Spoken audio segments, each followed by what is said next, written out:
दोस्तों बांग्लादेश ने आज एक बड़ी कामयाबी हासिल की है। बांग्लादेश का पहला nuclear power plant Rooppur nuclear power plant अब ऑफिशियली शुरू कर दिया गया है। दोस्तों रूस की मदद से बनाए गए इस पावर प्लांट के पहले यूनिट को लॉन्च कर दिया गया है और रूस की इस बड़ी कंपनी रूपर रुस्तम के चीफ ने कहा है कि ये बांग्लादेश की तरक्की के लिए ये एक ऐतिहासिक पल है। ये कहा है रुस्तम के चीफ ने। दोस्तों जिस कंपनी ने न्यूक्लियर पावर प्लांट बांग्लादेश के अंदर बनाया है उसके चीफ ने भी बड़ी तारीफ की है बांग्लादेश की।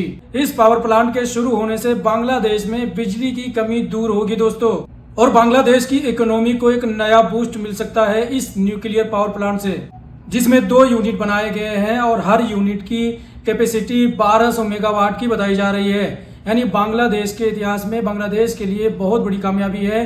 बांग्लादेश भी अब ग्रीन एनर्जी की लिस्ट में शामिल हो गया है। रूस की कंपनियां लगातार ऐसे बड़े बड़े न्यूक्लियर पावर प्लांट कई देशों के अंदर बना चुकी हैं। उधर अफगानिस्तान को भी बड़ी बड़ी कामयाबियां मिल रही हैं। अफगानिस्तान भी तरक्की के महाज पे है। अफगानिस्तान के अमू दरिया बसीन के इलाके में 5 जो ऑयल के कुएं हैं दोस्तों उसको चालू कर दिए गए हैं।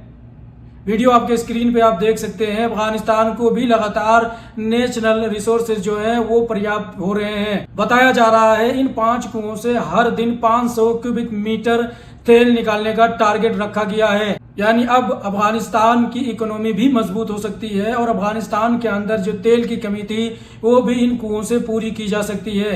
जो अफगानिस्तान दूसरे देशों पे डिपेंड रहता था अब अपने देश की आधा से ज्यादा जरूरतें इन 5 कुओं से पूरी कर सकता है। उधर डोनाल्ड ट्रंप ईरान के नए प्रपोजल से नाखुश है। दोस्तों ये इजरायली मीडिया खुद रिपोर्ट कर रही है। वो खुद बता रही है कि डोनाल्ड ट्रंप ईरान के प्रपोजल से अनहैप्पी है।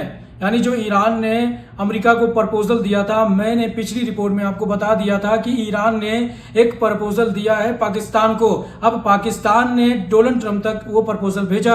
अब वो प्रपोजल पढ़ने के बाद में डोनाल्ड ट्रंप अनहैप्पी हो गए हैं। डोनाल्ड ट्रंप का कहना है कि ये जो प्रपोजल ईरान ने हमें दिया है ये नाकाबिले कबूल है और अब हम नया प्रपोजल ईरान को देने वाले हैं। आपको बताता चलूं ईरान ने अपने नए प्रपोजल में कहा था कि हम स्ट्रेट ऑफ हार्मूज के रास्ते को खोलने के लिए तैयार हैं और इस रास्ते से जो शिप गुजरने वाली थी वो अब नॉर्मल कर दी जाएंगी। कोई भी शिप को नहीं रोका जाएगा, लेकिन हम न्यूक्लियर पे कोई भी बातचीत नहीं करेंगे। तो ये चीज डोनाल्ड ट्रंप को नाकाबिले कबूल हो गई है। डोनाल्ड ट्रंप ने कहा है कि ये नाकाबिले कबूल है। ईरान को अपना यूरेनियम इनरिचमेंट करना बंद करना होगा और उसने जो अपना इनरिच यूरेनियम अपने पास में रखा हुआ है वो भी हमें देना पड़ेगा ईरान को।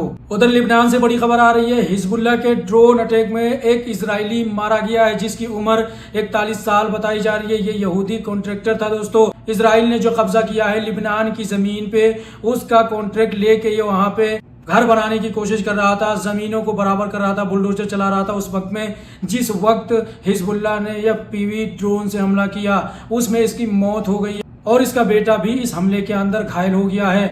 अब हिजबुल्लाह ने भी पलटवार करना शुरू कर दिया इजराइल के ऊपर, क्योंकि इजराइल ने सीज फायर का उल्लंघन किया था। इजराइल लगातार हिजबुल्लाह को टारगेट कर रहा था और लिबनान के कई इलाकों पे कब्जा जमाने की कोशिश कर रहा था। तो अब हिजबुल्लाह ने भी हमले करने शुरू कर दिए हैं और इजराइल के प्राइम मिनिस्टर की तरफ से कहा जा रहा है कि जो हिजबुल्लाह एफपीवी ड्रोन का इस्तेमाल करके हम पे हमला कर रहा है ये हम पे भारी पड़ रहा है और हम इसका तोड़ जल्द से जल्द निकालने की कोशिश करेंगे। हम ऐसा हथियार बनाएंगे कि कोई भी हिजबुल्लाह का ये एफपीवी ड्रोन हम पे अटैक नहीं कर पाएगा, उसको आसमान में ही ध्वस्त कर देगा। उधर ईरान ने एक जापानीज ऑयल टैंकर को स्ट्रेट ऑफ हार्मूज से गुजरने की अनुमति दे दी है। ईरान ने इस जापानीज ऑयल टैंकर को गाइड किया। ईरान के बताए हुए रास्ते पे ये जापानीज चल के स्ट्रेट ऑफ हार्मूज को क्रॉस कर गया है, लेकिन ट्विस्ट है इसमें ईरान ने इस जापानीज ऑयल टैंकर से 2 मिलियन से ज्यादा फीस वसूली है। दोस्तों वो भी डॉलर में नहीं युआन में लिए। चाइनीज करेंसी में इस जापानीज ऑयल टैंकर से 2 मिलियन से ज्यादा युआन पे किया है इस जापानीज ऑयल टैंकर ने। तो अब ईरान ने युआन में फीस लेना शुरू कर दिया है और अमेरिकी डॉलर को लात मार दिया है। अगर ऐसा ही होता रहा तो अमेरिकी डॉलर बहुत जल्द कमजोर पड़ जाएगा और चाइनीज युआन मजबूत हो जाएगा। उधर इंडिया से एक हैरान कर देने वाली खबर आ रही है। दोस्तों एक भाई अपनी बहन के देहांत के बाद में बैंक से उसके खाते से 20,000 रुपये निकालने की कोशिश करता है। बैंक वालों से रिक्वेस्ट करता है कि आप हमें हमारी बहन के अकाउंट से 20,000 रुपये निकाल के दे दें, लेकिन बैंक वाले उस व्यक्ति को 20,000 रुपये निकाल के नहीं देते हैं। यही प्रोसेस ये व्यक्ति 5 से 6 दिन लगातार करता है। ये दौड़ भाग करता है, बैंक के चक्कर लगाता है, लेकिन बैंक के जो स्टाफ होते हैं उसकी बहन के अकाउंट से 20,000 रुपया निकालने से मना कर देते हैं। बोलते हैं कि उस व्यक्ति का रहना जरूरी है, जिस व्यक्ति के अकाउंट से आप पैसा निकालना चाहते हैं उसका प्रेजेंट होना बहुत जरूरी है। तो उससे इस व्यक्ति ने मजबूर होके अपनी बहन के कंकाल को निकाल के बैंक लेके पहुंच गया। इससे ये दिखाता है कि इंडिया में कितना ज्यादा करप्शन है और कितना ज्यादा सख्त कानून है। इन सख्त कानूनों के चलते ऐसे कई लाखों गरीबों के पैसे को बैंक हजम कर लेता है। किसी के मर जाने पे उसके करीबी को एक भी पैसा निकालने का अलाउ नहीं करता है। ये कानून सबसे घटिया है दोस्तों। इस कानून के खिलाफ में लोगों को सड़क पे उतरना चाहिए और प्रदर्शन करना चाहिए, क्योंकि ऐसे बहुत सारे केस हुए हैं भारत के अंदर में जिसमें लाखों रुपए बैंक ने जब्त कर लिया है। अगर आपके परिवार में कोई खत्म हो जाता है, ऊपर वाला ऐसा ना करे कि किसी के साथ में ऐसा हादसा हो, लेकिन अगर ऐसा हो जाता है तो उसके अकाउंट से आपको पैसे निकालने का अलाउ नहीं करेगा बैंक।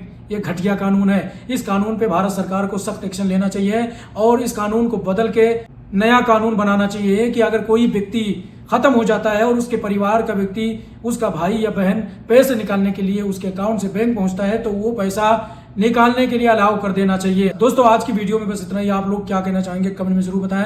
चैनल को सब्सक्राइब, पेज को फॉलो नहीं किया तो प्लीज आप लोग जरूर करें ऐसे ही वेरीफाइड खबरों को देखने के लिए।